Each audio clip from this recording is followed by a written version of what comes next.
waxaan rabaa dhowrka arrimood ka hadlayo horta hal qodob inaan caddeeyo oo aan kaleer gareeyo oo ah dhacdadii maalin dhaweed ka dhacday aboorey sorry anigu waxaan idhi ragga qoryaha watay al-shabaabka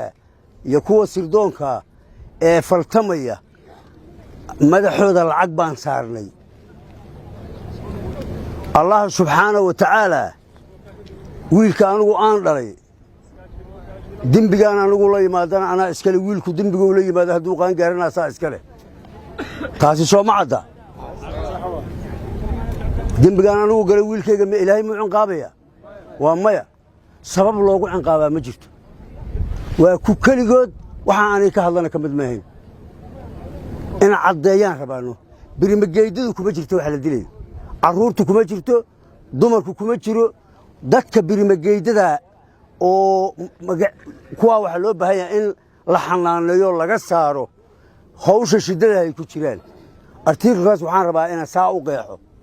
ninkii waxaan ka hadlay wax aan ahayn ka shaqeeyey